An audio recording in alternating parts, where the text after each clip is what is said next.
방송에서 제공하는 부동산 정보에 대해서는 방송사에서 책임지지 않습니다. 결과에 대한 책임은 투자자 개인에게 있습니다. 전국에 계신 시청자 여러분 안녕하십니까. 이춘모의 재테크 시간입니다. 시즌2를 안방에서 편안하게 즐길 수 있는 안방 세미나입니다.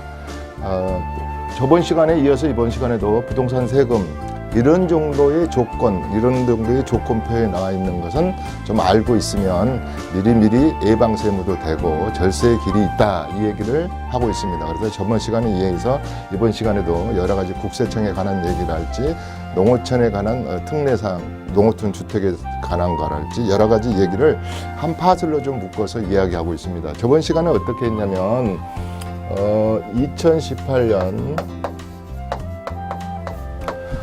개정된 시행령까지 포함되죠.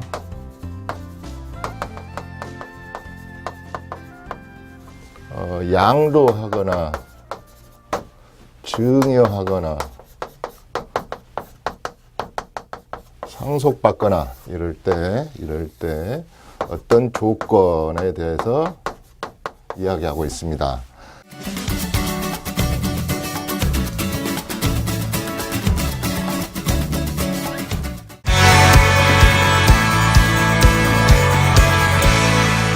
세금은 제가 몇 번 강조하지만 어떤 피이면 이건 몇 번 제가 강조하죠. 어떤 조건을 갖추었고 조건에 맞추어서 그 물건을 샀거나 양도했다면 Q라는 법률 효과가 발생한다. 그렇죠. P이면 Q이다. 이걸 지켜야 된다 했을 때 크게 몇 가지를 대비해 보자 한 것 중에 하나가 크게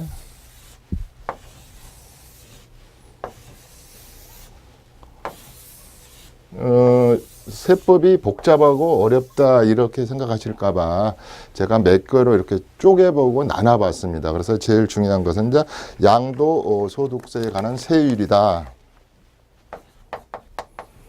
양도를 했으면 소득세가 발생하죠. 그러면 세율은 저번 시간에 말했듯이 중요하지 않다. 그래서 1번 부동산을 양도한다든가 분양권, 입주권 어떤 권리를 양도한다든가 또 어떤 기타 자산도 있죠. 또 요새 좀 주식시장이 좋죠. 그래서 주식을 양도할 때 세율을 정한다 이랬습니다. 이랬을 때 요 속에 들어갈 낱말 중에 하나는 이제 세율이 다 각자 틀리겠죠. 미등기 했느냐 1년 이내에 단기로 매매했느냐 2년 이상 보유했느냐 이런 거에서 세율이 다 틀립니다. 그래서 세율은 중요하지 않은데 일단은 양도를 뭔가는 크게 나눠서 한 3-4가지를 아까 기타 자산, 주식, 부동산에 관한 권리 이런 부동산을 양도했을 때는 이런 세율이 틀려진다. 1년이냐 미년이냐. 또 여기서 바뀐 것 중에 하나가 올해 1월 1일부터 바뀐 것 중에 하나가 일반 분양권은 단일 세율로 적용하자. 1년을 보유했던 2년을 보유했던 의미가 없이 55%의 단일 세율을 적용하자. 이렇게 하고 있는 거죠. 그래도 양도소득세 얘기했습니다. 그 부분은 이제 종합소득세율 전번 시간 했죠. 종합적인 거. 우리가 꼭 부동산만 팔아서 양도세에 대한 세율에가 관계되는 게 아니고 전체 다른 것.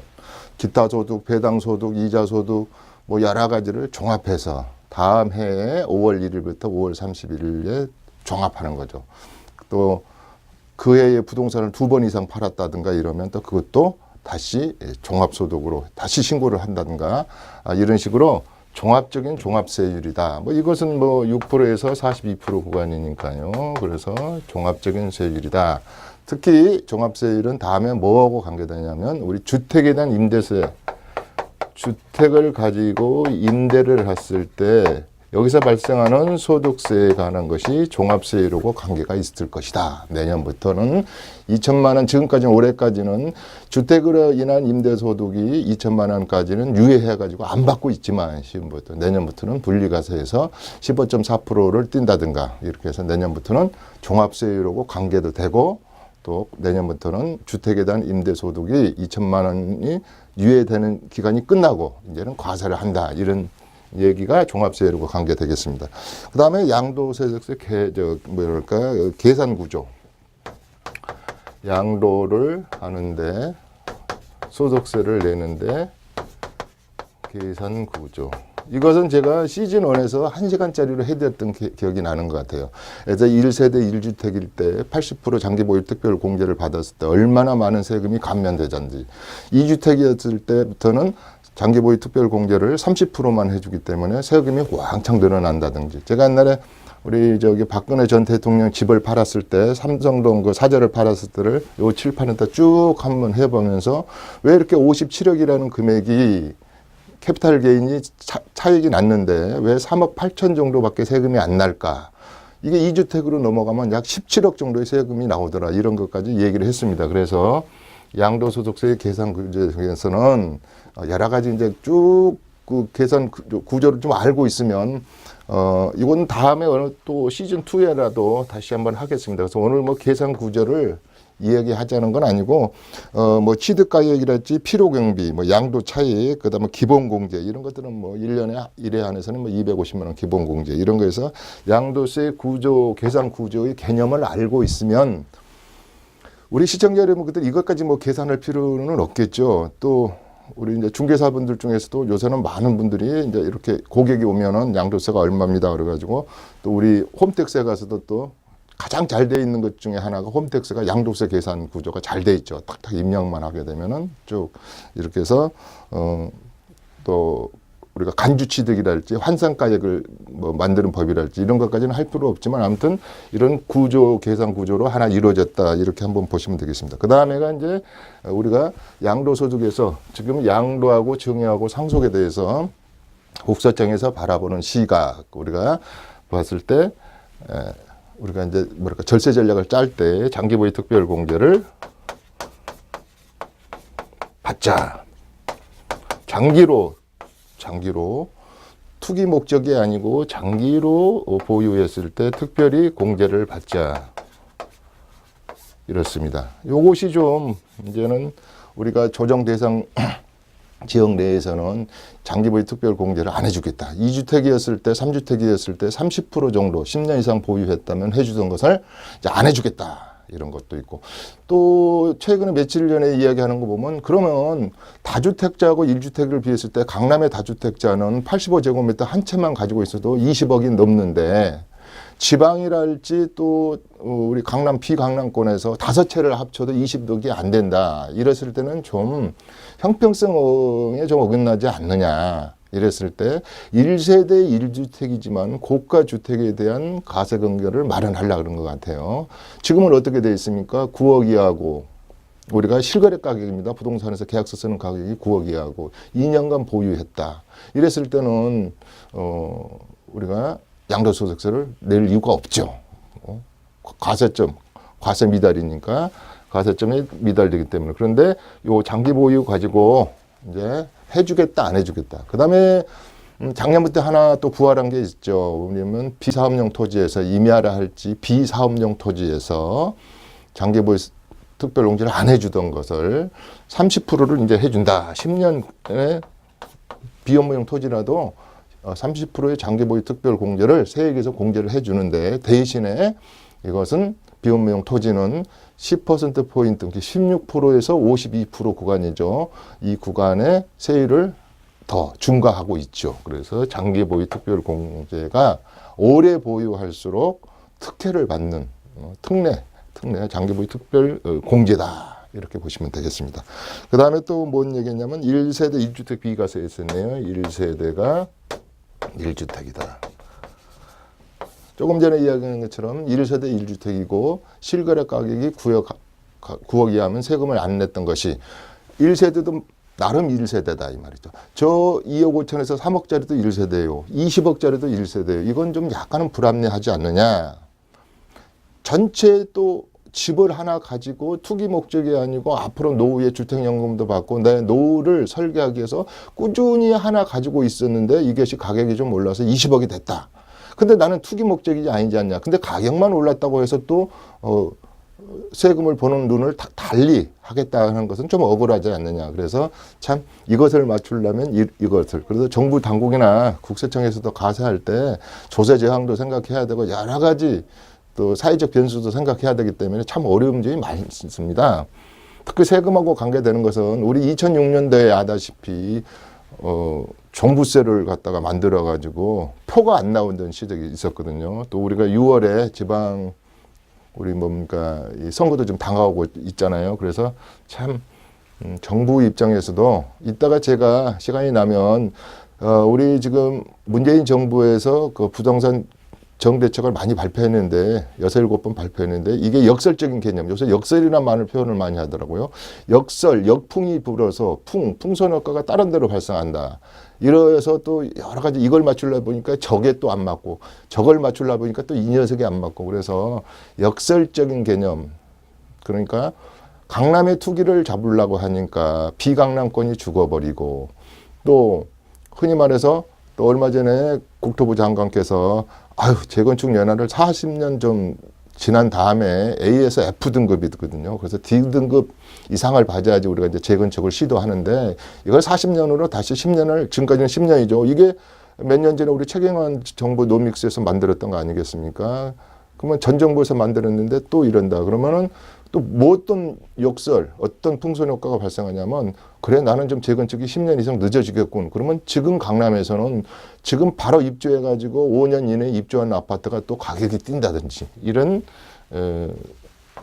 1세대 1주택 하나만 가지고도. 그래서 제가 뭐라 그러냐면 1세대 1주택으로부터 출발하는 근간. 그러니까 1세대가 한 세대를 더 사면 2주택이요. 또 하나를 더 사면 3주택, 다주택인데 이때 특례가 가장 많다. 상속으로 받은 거, 증여로 받은 거, 시골에 또 농가주택, 고향주택, 기농주택, 농어촌주택을 하나 가지고 있었을 때, 또 중소도시에 3억 이하의 기준시가의 3억 이하의 주택을 가지고 있었을 때, 과연 중과세 우리 40군데의 조정 대상 구역 내에 물건을 팔았을 때 이것도 다주택자로 봐서 중과할 것이냐. 아니다. 이건 빼주겠다. 이런 거에서부터 모든 근간은 1세대 1주택입니다.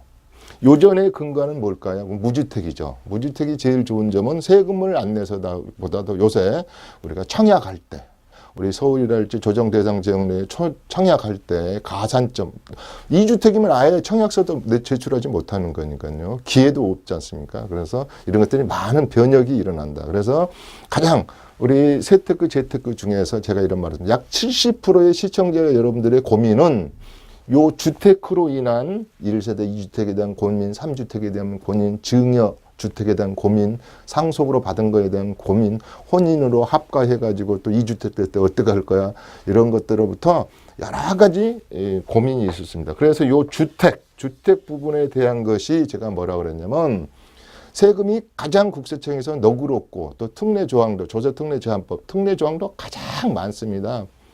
아주 많죠. 그래서 그걸 일일이 이렇게 정리하는 것보다 20가지 정도가 넘더라고요. 그래서 1세대 1주택에 관한 개념. 그 다음에 토지 얘기를 좀 했습니다. 토지는 뭐라고 그냥 간단하게 할 수 있냐면 토지는 1번에 우리가 그냥 농지 그러죠. 농지. 그 다음에 사업용 토지. 그 다음에 비사업용 토지. 뭐 이렇게 볼 수 있습니다. 농지. 하나 더 한다면 임야. 이걸 토지라고 개념으로 보죠. 물론 우리가 토지 중에는 우리가 주택에 딸린 부속 토지가 따로 있고 단독에 딸린 부속 토지도 있지만 그걸 빼고 우리가 재산세 같은 거 가세할 때는 그걸 포괄적으로 가세한다고 제가 전번 시간에 한번 얘기한 적이 있습니다. 자, 그래서 이럴 때 비업무용 토지가 뭐냐? 그러면 그 중에서도 우리가 당연히 사업용 토지다. 당연히 사업용 토지로 보는 거. 어떤 것을 농사를 짓지도 않고 하지도 않았는데 비사업용 토지가 아니라 당연히 사업용 토지로 보는 것들은 뭐 이런 것들이 있죠. 뭐 도시 지역 박해 지역에서 존속이나 배우자로부터 증여나 상속받은 주택 뭐 이런 것은 당연히 뭐랄까 비사업용 당연히 사업용 토지로 봐줘서 이렇게 중과세 10%포인트 중과세 하지 말아라 이런 게 있습니다. 그래서 당연히 사업용 토지로 보는 것도 여러 개에 보면 여러 종류 한 20가지 되어 있거든요. 그래서 오늘은 뭐 그 얘기를 하자는 게 아니고 하나 이렇게 중요한 거 보면 도시지역 안에서 2007년 1월 이후에 상속받은 농지로서 그 상속 개시일로부터 피상속인의 상속 개시일로부터 5년 이내에 양도하는 토지에 대해서는 가산세율을 안 물리고 당연히 사업용 토지로 보겠노라. 그렇게 나와 있네요. 2007년 1월 이후로부터 상속한 토지는 5년 이내에 팔아라. 적어도 중과세 안 하려면. 그런 당연한 사업용 토지. 당연한, 이걸 좀 지워야 되겠네요. 지금 뭐까지 나갔냐면, 이제 당연히 사업용 토지. 전번에 제가 이 농지법을 하면서 임야 같은 것을 슬금슬금 개발해 가지고 다년생 가수원을 심어도 농지로 보지 않는다든지 농지에 관한 법률적 개념 때문에 공적 개념 때문에 농지법이 굉장히 스트롱 강하다. 조건이 까다롭다. 뭐 우리가 1헥타르 그러잖아요. 그러면 우리가 10,000제곱미터 이상은 못 갖게 한다든지 약 3,000평 정도 되죠. 뭐 그다음에 사용대차나 임대차를 꼭 농어촌 공사를 통해서 해라. 사적으로 임대하는 임대시장은 소작농을 보호한다는 차원에서도 이건 인정하지 않는다 해서부터 여러 가지가 있습니다. 또 상속받았을 때 일정 기간 내에 농사를 안 짓거나 안 팔게 되면은 또 우리가 뭡니까? 공시가격에 토지가격의 20%를 과태료를 물린다든지 이런 것도 제가 저번 시간에 한번 했던 기억이 납니다. 의외로 우리가 이렇게 세법을 제가 이렇게 방송에서 이렇게 강의를 하고 나면 굉장히 관심이 갖는 분야가 뭔가를 즉각적으로 알 수 있습니다. 왜냐하면 전화 콜을 보면 알게 되거든요. 그런데 제가 전번에 고향 가는 길에 그대는 다시는 고향에 못 가리 그랬습니다. 왜냐하면 또 싸움이 나서 좀 선대 부모님의 농지를 할 때 토지 가지고 싸움이 나서 창피해서 고향에 못 가는 것도 있고 또 여러 가지 차원에서 고향을 못 가는 경우도 있는데 고향 가는 길이 앞으로 이제 설도 다가오는데 명쾌하고 유쾌하려면 좀 세법적인 지식을 알고 가자 해서 제가 전번에 3시간에 걸쳐서 고향 가는 길 부모님에 관한 재산에 대한 세금 얘기를 좀 해준 적이 있죠. 그래서 그건 또 인기 있더라고요. 많이 또 관심을 가져줬습니다. 그 다음에가 이제 하나 더 있다면, 기타 양도세 과세. 뭐 이건 크게 중요하게 아니죠. 공익사업용 토지랄지 대토보상, 또 재개발 구역 내에 있는 거에 대한 또 이제 매수 대상자에 대한 국가 양도 산지 이런 거에 대한 특례인데요. 요건 크게 이 택지가 이것도 하나의 우리가 세금적으로 아는 택지가 이제 이렇게 개발을 하기 위해서는 LH 같은 데서 이제 농지를 이렇게 또 그린벨트를 비축 토지를 이렇게 수용해서 도시개발법이랄지 택지를 이제 수용을 해서 이제 수용을 하는 거죠. 그러면 우리는 이제 납세자 입장에서는 수용 당한 사람들은 어떻게 좀 보호를 해줘야 되는가. 그 다음에 채권 보상도 있고 현금 보상도 있고 그 다음에 여러 가지 특례를 줘야 되지 않나 이런 겁니다. 그래서 그런 얘기는 해피한 거죠. 어떤 분들은 많은 특례를 주고 있다. 내가 팔기 싫었는데 수용당했으니까 우리가 재개발 같은 데도 수용해서 재결 그다음에 우리 재건축에는 매수 청구권 이런 것들이 있듯이 수용당한 분들에 대한 그 양도세, 대토에 대한 보상이랄지 또 공익으로 사업용 토지라 할지 이런 거에 대해서 이야기를 하고 있는데 이 부분은 그렇게 우리 시청자 여러분들에게 와 닿지는 않을 겁니다. 토지 보상을 판교에서 많이 받았다더라. 또 앞으로는 이걸 제가 좀 수업을 더 좀 해드릴 생각이 있습니다. 왜냐하면 앞으로 한 40군데 정도를 토지를 수용해서 그랜벨트를 풀어서 논밭을 비축 토지를 풀어서 거기에 공적 주택을 100만 원을 짓겠다 이랬으니까 이것도 좀 중요하겠죠. 거기에 관계되신 분들은. 그 다음에가 뭐냐면 주택 양도소득 특례과세 저번 시간에 있습니다. 이게 제일 중요하다 그랬습니다. 이 얘기는 다시 이제 이걸 하도 많이 해서 주택을 가지고 양도소득세에 대해서 뭘 팔았죠. 이제 주택을 벌어서 양도소득세에서 특례가 과세를 하는데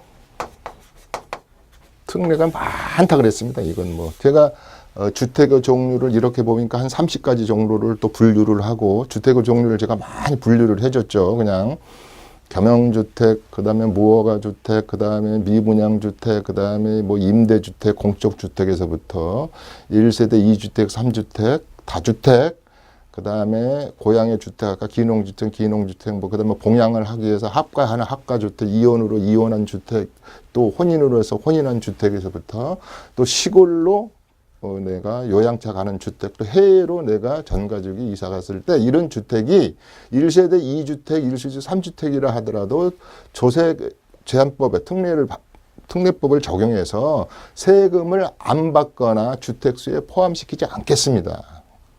결론 주된 것은 세금을 안 받겠다. 조세 제한을 특례를 적용을 해주겠다. 이런 게 많지요. 뭐 신축 주택에 관한 거랄지 이게 뭐 지금 뭐 서울 밖에 미분양 주택을 샀을 때랄지 뭐 우리가 흔히 또 기억나는 건 박근혜 정부 전 정권에서 2003년도로 기억하네. 4월 1일부터 세 가지 주택을 산 사람은 5년 동안 양도세에 대해서 100% 특례 제한을 특례법을 적용하겠다. 그래서 뭐 1세대 1주택자가 가진 주택을 그 당시 6억이었던가요? 주택을 두 번째로 미분양 주택을 세 번째로 신축된 주택을 새로 신축된 주택을 샀을 때는 그 당시는 경기를 부양하자는 쪽이었으니까 이걸 산 사람들은 5년 동안 양도소득세를 안 받겠노라 이런 것들이 있었습니다. 그래서 주택 양도에 대한 가세 특례 얘기를 했었다. 그다음에 이제 그 당시 시간이 없어서 이제 농지 양도세 특례 가세로 넘어가다가 그 당시 이제 그 당시 일부 리그라 그러죠. 일부 리그만 했죠. 그러면 이제 오늘 얘기는 양도소득세 가세 특례 중에서 농지로 가지고 양도소득세 농지입니다. 농지 양도를 했습니다. 증여를 했습니다. 상속을 했죠. 매매를 했죠. 매매 했을 때 이렇게 떼약밭에서 고추농사 벼농사, 농약 뿌리고 8년 이상뿐만 아니라 10년, 20년 농사 지은 땅을 매매를 했을 때 대도시나 도시 지역의 주택을 가지고 매매를 했을 때 이렇게 특례를 많이 해주는데 주택연금도 있지만 농지연금도 우리도 있다. 그렇지만 우리도 농지, 투자용 캐피탈 게인을 얻기 위한 맨 땅에 헤딩한 그런 비업무용 토지 말고 나는 진짜 농지다. 내가 농약 뿌려가면서 사과 농사 짓는 가수원. 그 다음에 고추 농사 짓는 밭. 우리가 밭. 그 다음에 내가 벼농사를 짓는다. 논. 요거 임야는 제이라 그랬습니다. 임야는 제다. 유일하게 임야에서 우리가 이런 거 따질 때 통작거리 따질 때 세법만 있다. 30kg다. 전번에 20kg에서 재작년 20kg에서 30kg로 늘려줬다. 이런 거 했을 때 세법만 있는 것이다. 통작거리. 이거는 뭐 이런 얘기를 좀 했죠. 그래서 이런 것을 양도했을 때 과세해서 하는데 특례를 주자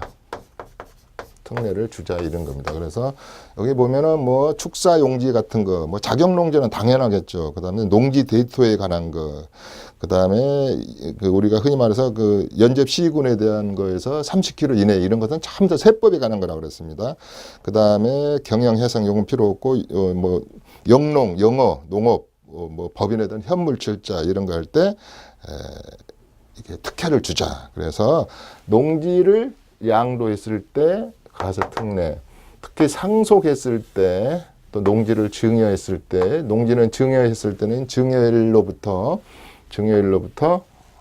다시 제촌 작용해야 된다. 8년 작용해야 된다. 이런 것부터 상속은 3년 안에 팔게 되면 선대가 제촌 작용한 8년 작용했다. 그 컨디션을 그대로 유지해서 이렇게 감면 혜택을 받을 수 있다. 우리 농지에 대한 감면 혜택이다. 그래서 이런 얘기도 했습니다. 전번에 1년에 1억, 5년에 3억 이래서 되도록이면 농지는 나눠서 파는 게 좋다. 많은 토지를 팔 때 이런 얘기까지 한 것 같습니다. 그 다음에가 부동산 기준 시가. 부동산 기준 시가.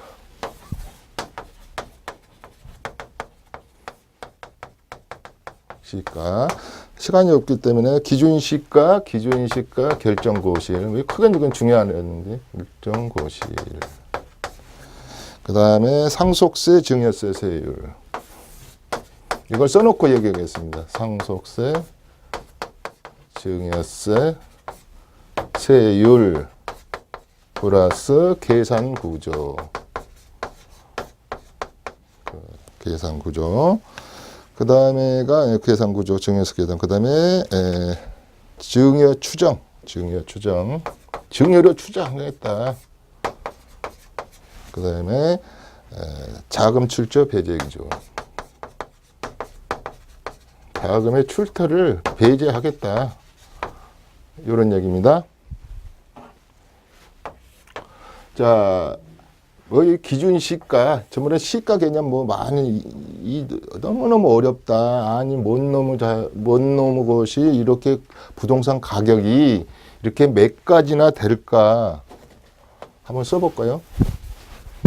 몇 가지나 될까? 부동산에서 파십시오. 금매로 파십시오. 그래서 부동산에서 실거래되는 가격, 도장 찍을 때 가격. 매년 1월 1일 날 고시하고 우리 표준지를 갖다가 고시하는 지가에 대한 50만 필지에 대한 표준지 공시지가, 개별적으로 하는 개별 공시지가. 그 다음에 우리가 단독에 대한 주택 가격에 대한 거. 그 다음에 공동주택에 대한 주택 가격에 대한 거. 가격을 고시하고. 또 우리가 빌딩이나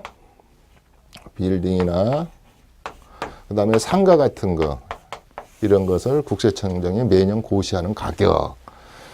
또 우리가 지방세, 자산세랄지 이런 거 과세할 때 쓰는 시가 표준에 공정가액 비율. 또 양도세 할 때 환산가액. 이렇게 해서 복잡할 겁니다.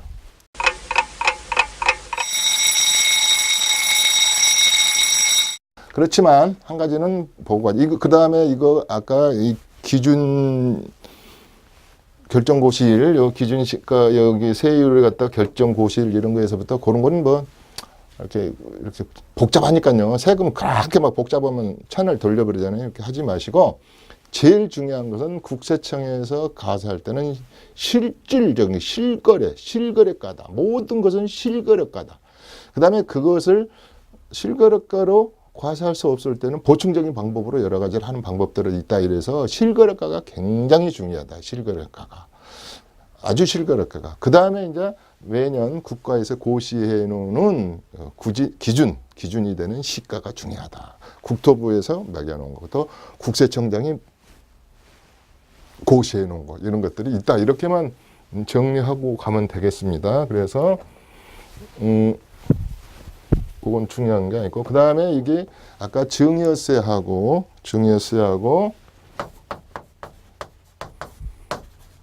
그 다음에 상속세가 세율도 같고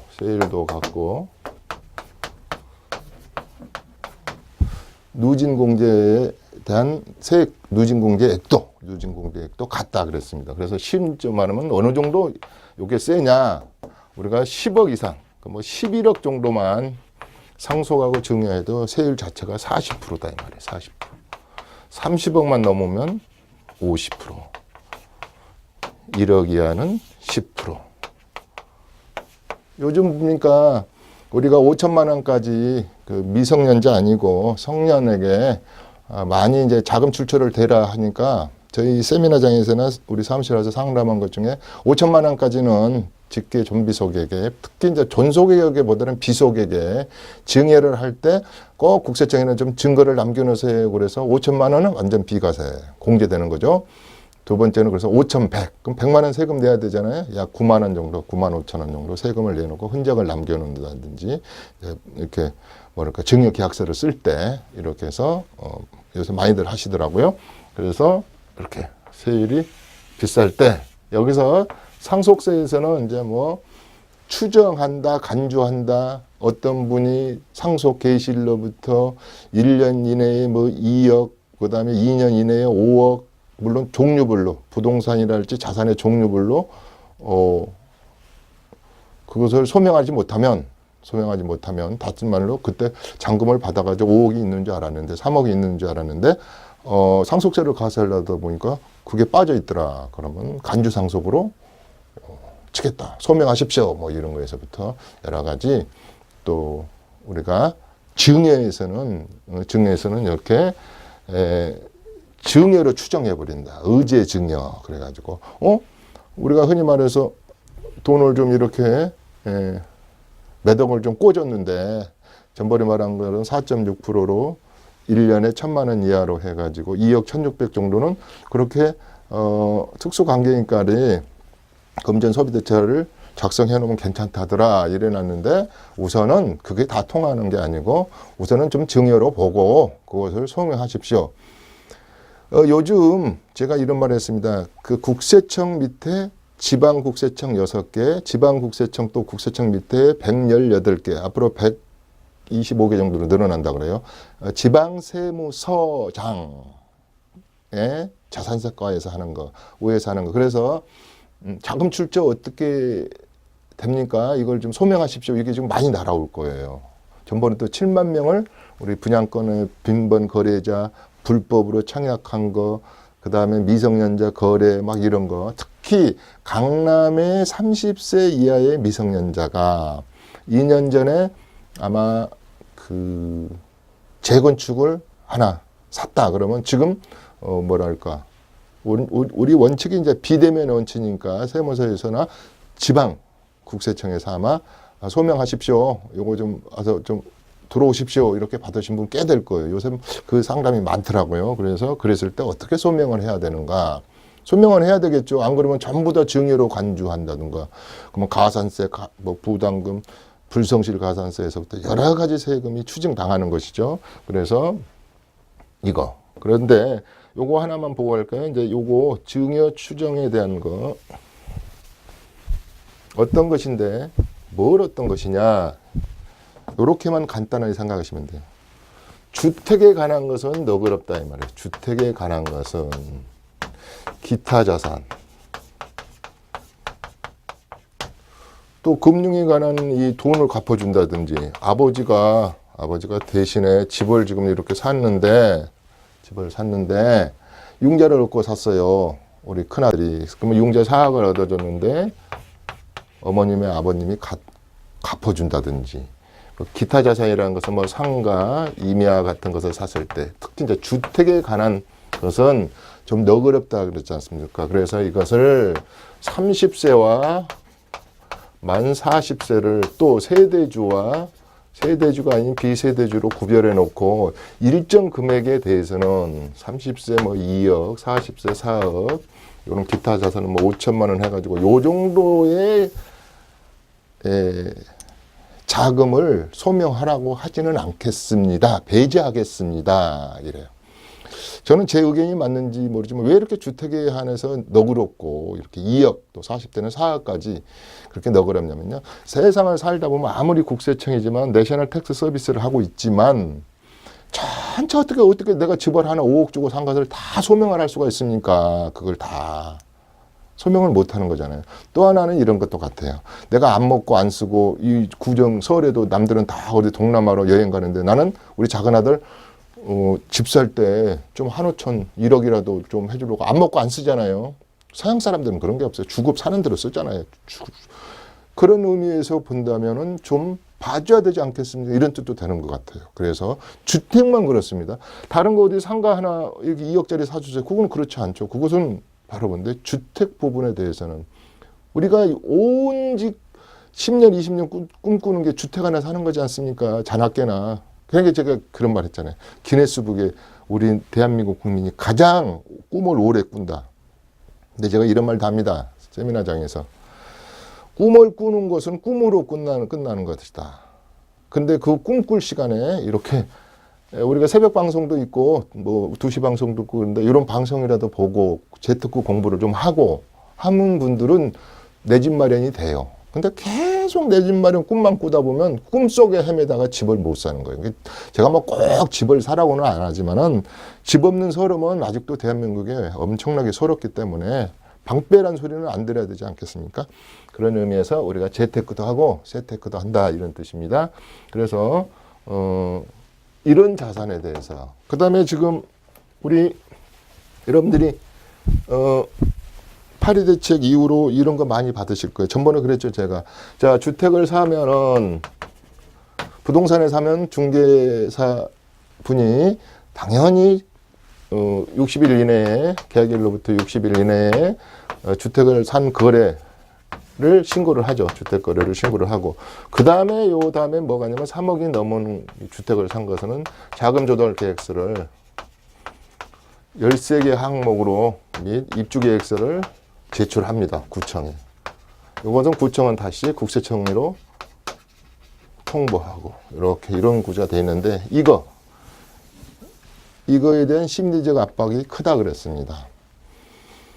자, 3억 이상인데 아무리 10억짜리를 하나 살 집을 줬어요. 근데 전세를 6억을 끼고 줬다 그러면 우선 이거부터 뭐 증여할 때는 이걸 우리가 부담부 증여 뭐 이렇게 하지만 6억에 대한 거에서부터 어떻게 다음에 이걸 처리할 거냐부터 나머지 4억을 어떻게 조달했습니까 선생님, 이걸 묻는 개념이죠.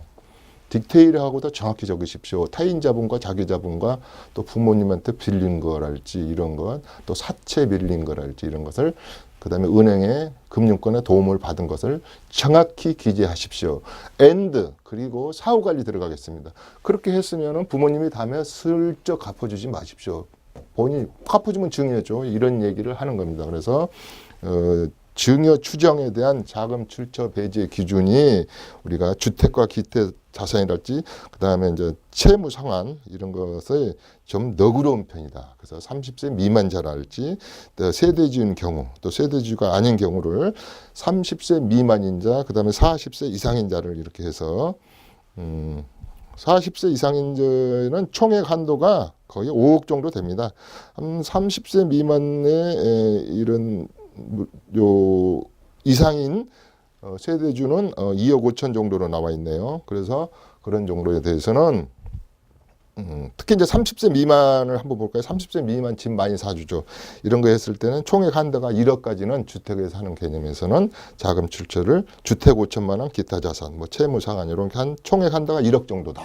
이렇게 생각하시면 되겠습니다. 그래서 오늘은 쭉 저번 시간하고 같이 뭘 했냐면 이 세금의 구조, 조건표에서 이 정도를 좀 알고 있으면 이제는 막 이렇게 막연하게 세금이 두렵지 않다. 그래서 제가 크게 이렇게 몇 가지를 지금까지 해줬던 것 같아요. 그래서 기준시가가 결정고시일, 상속세 증여세 세율, 또 계산구조, 증여세 계산구조, 아까 자금 출처 배제 기준 이런 얘기 이제 다 했습니다. 특수관계인 간의 거래, 이것도 제가 많이 해드렸습니다. 지금 특수관계인 간의 거래가 많이 발생하고 있죠. 대표적인 게 뭐겠습니까? 증여죠, 증여. 요것은 좀 하고 갈게요. 특수관계인이래요, 특수관계인. 특수한 관계인이래요. 우리가 이제 기업에서도 주식 같은 것도 뭐 특수관계인, 그렇죠. 뭐 중역들도 특수관계인, 그래서 혈족 개념, 피를 나눈 개념이 뭐 육촌까지, 인척 개념에 뭐 사촌까지 뭐. 그래서 전번에 내가 이 칠판에 한번 상속세 정리했을 때 쭉 한번 해줬죠. 당숙은 상속 대상이 아니고 뭐 이렇게 해준 것도 있고, 그다음에 배우자의 형제자면은 세대원이다. 우리 국세청에서 받아오는 세대원. 그래서 특수관계에는 세대주 및 세대원을 이걸 좀 잘 따져가지고 이분들이 거래하는 거에서는 속된 표현으로 짜고 치는 고수톱이 될 수가 있으니까 비싸게도 팔지 마세요. 싸게도 팔지 마세요. 그 룰을 정해놨다 이 말이에요.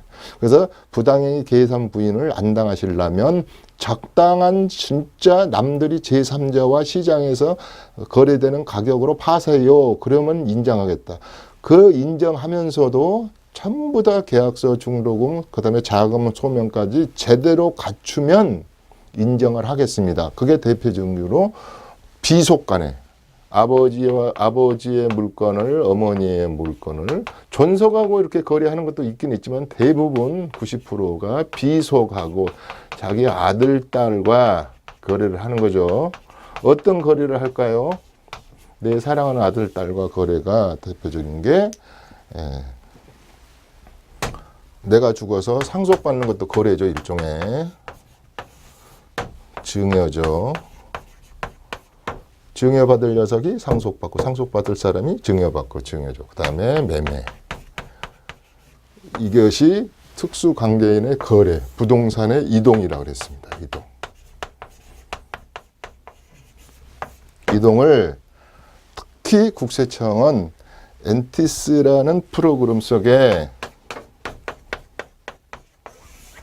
자세히 디테일하게 보고 있고 또 재산 형성 과정도 PCI 프로그램 속에 이렇게 자세히 보고 있고 두 번째 돈의 흐름을 보는 것이죠. 의심스러운 거래, 좀 의심스러운 거래 같다. 또 뭐 이렇게 현금으로 많이 거래할까?